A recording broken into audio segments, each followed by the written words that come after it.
Test miles, like NASCAR, but with one right turn. Testmiles.com. Staying connected with the automotive world, you're listening to our car radio show, Test Miles. I'm your host, Nick Miles, and we're joined in the studio by our usual crew, Shaun Walker, Brad Boyer, and Jen, our little fun fact girl. Jen, what's fun facts today? Well, our first one, Nick, is windshield wipers are the most commonly forgotten item when tuning up your car. It is recommended that you replace them every 6 months. All right, in a second or so, we're going to talk about how to refresh your car for the spring and what you should be paying attention to. But before that, Shaun, what have you been driving this week? I actually had the car of the year this year, and I had the Honda Civic 1.8 Touring. 10th generation of the Civic. It also, like I said, won car of the year. It has a 1.5 turbocharged liter that cranks out 174 horsepower. You can also, in lesser models, you can get a 2-liter four-cylinder that's 158 horsepower. Comes in a CVT transmission. The only way, if you want a 6-speed, you have to buy the base model LX. Its competition is the Toyota Corolla, Chevy Cruze, Ford Focus, Elantra, Sentra, Jetta, Mazda 3, so a lot of competition. Some of the tech on it, there's a 7-inch touchscreen, Apple CarPlay, Android Auto, lane keep assist. I mean, there's a lot of tech on this car, and there's a reason why it won car of the year. One of my favorites is the Honda Lane Watch, where if you turn the turn signal on, it gives you your complete blind spot on the right side in your navigation screen. It's driving. This had to be the best driving Civic I've ever been in. It, even with 174 horsepower, it felt to me like it had more power than the previous SI models. Some likes on it is basically in the cup holder, there's a little feature too. You can slide it and be able to put bigger water bottles like a Smart Water in there. Oh, sorry, I thought you were going to say something. It also has rear heated seats in it. The dislike I don't like is to basically get your power cord up. It's in this little cubby under the shift column, and it's hard to get your hand under there. Yes.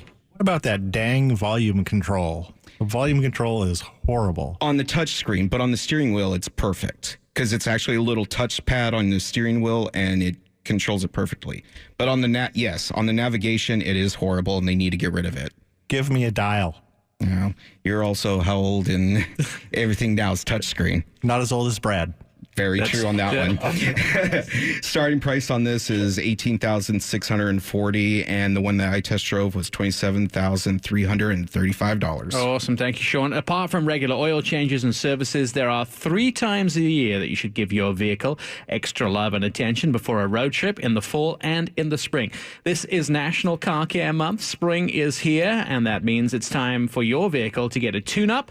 And we have Dan from Tigard SUV on the phone. Good morning, Dan. Thanks for joining us. Your service department, by the way, I noticed has been given 5-star reviews by your customers online. So that must make you very proud. It does. It's something I've worked on over the years, and I put a lot of effort into. All right, so let's talk about these tune-ups. What does a tune-up involve, and why is it important to do it this time of year? It's important this time of year because we've got the hot weather coming. In the spring, you've got changing weather conditions. Someone mentioned earlier the wiper blades. That's excellent. That's something that needs to be done. Check the tire pressure. Just a few pounds of tire pressure can, waste gas and cause drivability issues. Cars don't handle as well when they have low tires. Tune-ups aren't what they used to be.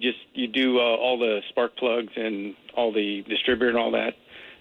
Those things, pretty much besides the spark plugs, all the other parts don't really exist anymore. So spark plugs usually go for 60 to 100,000 miles. So tune-up anymore is your fluids, checking your fluids, make sure your coolant's good, your brake fluid's good, wiper blades, as I mentioned, tires. And it's not as much as it used to be. Cars have gotten so smart and the manufacturers are making them so maintenance-free anymore that there isn't as much as there used to be, but it's still an important feature something that needs to be done at least once a year. And this is a good time because Car Care Month reminds everybody that cars do need to be checked and made safe for the summer driving, and it's just something that I feel is important. Running off on a little tangent here, it was an interesting conversation we had last week. Was one of the listeners asked us why we don't take mechanical calls on the air and people call in and diagnose what's wrong with the vehicles. And I try to explain. I said it doesn't work like that anymore. You usually don't hear or smell or feel anything when it's going wrong. The first thing you get is some kind of diagnostic light to come on, and then you've got to put something in the diagnostic port to work it out. So really, you find out that something's wrong with your car only through some sort of gauge nowadays. So a lot of times maintaining your vehicle will save you from seeing some of those warning lights on the dash, right? That's correct. And a lot of people, if they don't see the light, they don't even think about the car. So they don't do the maintenance they should be doing, or the scheduled maintenances and other things. So the light's great, but the cars still need periodic things done to them to make them last long. I disagree with you. I don't think the light's great. I worry when that light comes on. I would say when the light comes on, trouble is afoot. Look, Dan, look, things are changing in the world. There's a lot of different now powertrain vehicles. We've got electric, we've got hybrid, we've got some plug-in electric cars coming. Hydrogen are sort of creeping into California. How is that going to change your business? And do those people who have hybrids and electric cars still need to take their cars in for the sort of regular maintenance checks? Well, all electric cars are going to require a lot less. They still have brakes, and you have to have brake pads and a few other things, but the maintenance on those is almost nothing. The other powertrains, they still have fluids and other things that need to be serviced. I agree the cars are going to change radically, and the service of those cars are going to change in the future, but there's still going to be a niche for someone to take care of cars and maintenance, do the maintenance on them to make them last longer. Really good. No, I think that's something we need to do. So if you're planning anything with your vehicle this summer, you should definitely get in touch. It's called Tigard SUV. It has a full website, description of all their services. If you need to maintain your vehicle, you can go to them and you can schedule an appointment right from the website to find out.